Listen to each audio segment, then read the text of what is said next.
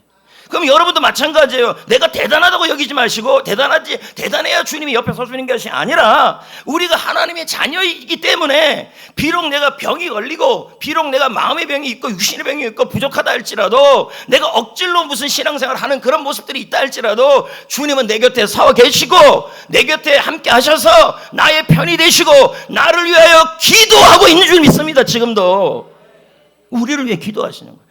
여러분, 자식을 위해 부모가 잘났든 못났든 응원합니다. 우리 주님이 그런 거죠.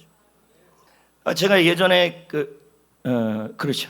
예전에 신학 공부를 할 때 제가 학교에 있었잖아요. 우리는 생활관 생활을 하니까 얼마나 많아요, 친구들이. 가면서 인사도 하고 그리고 제가 전도팀에도 들어가 있으니까 전도팀원들도 얼마나 많이 알아요. 그런데 어느 순간 너무 외롭더라고요. 여러분, 기도를 많이 해도 외롭고 찬양을 불러도 뭐냐면 왜 홀로 있다는 생각이 드는 거예요. 왜 그렇게 생각이 들었냐면 아무도 내 마음을 알아주지 않는다는 거죠. 같이 예배는 드리는데 내 편은 없는 거예요. 같이 모여서 과자도 먹고 밥도 먹고 다 커피도 먹어요. 그런데 그 안에서 나는 외로움을 느끼는 거예요. 여러분도 그럴 수 있다는 거예요. 그런데 그때 제가 혼자 기도하면서 기도터에 올라갔는데 그때 하나님이 주신 마음이 뭐냐면 네 편이 아무도 없어도 내가 너의 곁에 서겠다. 내가 너의 편이다. 네가 못나도, 네가 잘나도, 네가 성격이 좋지 않아도, 성격이 좋아도, 네가 완전하지 않아도 너는 내 편이다. 내가 너의 편이다. 그리고 내가 너를 위해 기도하고 있다.